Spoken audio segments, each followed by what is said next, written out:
On se retrouve à Japanante, le salon qui se situe, salle de la Carrière à Saint-Herblain pour les 15 et 16 avril.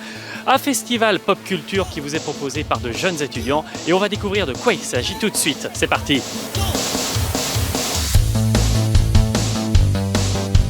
Je suis avec François qui est président de l'association Japanante qui a contribué à monter ce salon. Et alors François, est-ce que tu peux nous parler un petit peu de qu'est-ce que Japanante ? Eh bien, Japanante, on est une association qui est composée d'une vingtaine d'étudiants à peu près. Et chaque année, on essaye d'organiser un événement basé sur la culture japonaise pour que tout le monde puisse découvrir un aspect particulier de cette dernière. Voilà, donc ça s'organise sur un week-end actuellement à la salle de la Carrière à Saint-Herblain. Et c'est cool, venez. Petit coup de cœur en baladant sur le salon, je suis tombé sur un stand super sympa avec un artiste et on va vous en parler un petit peu. Alors, est-ce que tu peux nous dire qui tu es déjà ? Alors moi c'est Akage en nom court ou Akage Sensei. Akage qui veut dire en gros roue en japonais, voilà tout simplement. Donc toute une charte graphique basée sur le fait d'être roux, je joue avec ça, et puis voilà, de l'autodérision, de l'humour. Le salon, ce que j'aime beaucoup, c'est le contact à la fois avec le public, le grand public, mais aussi avec tout ce qui est les collègues, on va dire toutes les personnes qui exposent. Souvent, je dirais qu'il y a un réseau un petit peu interne d'exposants artistes. Et moi j'aime beaucoup, il y a une convivialité, il y a une vraie entraide entre tout le monde.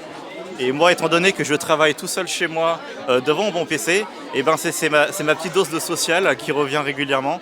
Donc il y a vraiment cet aspect où je suis enfermé dans mon bureau, tout seul devant mon écran, mais sur Twitch quand même pour pouvoir échanger avec les gens. Et les conventions qui me permettent vraiment de montrer mon travail et voilà, tout ça. J'ai tendance à travailler sur le bois, j'aime bien faire ça, donc je travaille sur de la vaisselle avec des tourneurs sur bois par exemple, sur de l'érable, sur du tilleul pour les shops, et je pyrographe le dessin et après je le vernis avec des vernis de couleur en fait. Ce sont des œuvres originales, par contre après effectivement il y a des pièces uniques pour tout ce qui est vaisselle. Par contre, après, pour tout ce qui est plaque PVC, vu que c'est de l'impression UV, là, je fais de la reproduction. Ça me permet d'avoir toujours du stock en fait, d'un événement à l'autre, parce que j'en fais énormément. Et en même temps, des pièces uniques quand même, parce que les gens ils aiment bien avoir quelque chose qui leur sera propre. Comme je suis très fan de conventions, manga, etc., je suis beaucoup les artistes qui sont dans ce genre de conventions. Et c'est vrai que rien que dans les artistes français, en fait, il y en a pas mal qui sont hyper inspirants. Je pense à Shane, même Ino qui est juste là-bas. Il y a plein d'autres amis qui sont vraiment top. Pareil, tout ce qui va être Ankama, Ori, Hollow Knight, ce genre de jeux ou d'univers qui sont très très inspirants.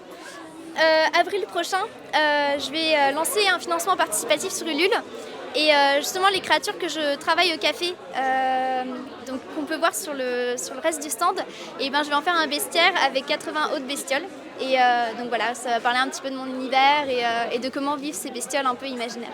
On peut aussi trouver des petits torii, des grands torii. Et alors, qu'est-ce qu'un tori ? C'est ce qu'on va voir avec le sergent Guimau. Ce sont des portails japonais, des portails traditionnels qu'on retrouve normalement en très grande taille au Japon. Ces portails-là sont ensuite, pour ma part, déclinés sous différentes couleurs, mais principalement on les retrouve rouges et noirs. Moi je les fabrique à l'aide de l'impression 3D, donc avec du filament. Moi je les décline avec tous les filaments que je possède, donc principalement sur une variante de violet, de bleu, de rose, mais on a pas mal de couleurs à mon actif. L'idée c'était de proposer quelque chose où on peut accrocher ses porte-clés, les clés de la maison, les bijoux. Voilà. Au départ, c'était mes présentoirs. Puis au final, les gens m'ont dit moi aussi, je vais accrocher mes clés. C'est plutôt une bonne idée. On y retrouve aussi du cosplay. Et alors justement, 2 très beaux exemplaires. Alors est-ce que vous pourriez me dire comment vous vous appelez et alors surtout, en quoi vous êtes cosplayé aujourd'hui ? Alors du coup, moi c'est Justine, lui c'est mon compagnon Rémi. Et alors, il n'y a pas beaucoup qui ont la ref, mais du coup c'est Boxman dans The Evil Within, un jeu d'horreur qui est très connu et que j'adore et qu'il adore forcément. Et du coup, moi c'est en Princesse Mononoke, voilà. Et alors, Japanante, pourquoi est-ce que vous êtes venu sur ce salon aujourd'hui ? Alors, on adore tout ce qui est convention où on se cosplay, etc. Ça permet en fait de montrer un petit peu notre côté créatif, parce que c'est du fait main surtout, on adore ça.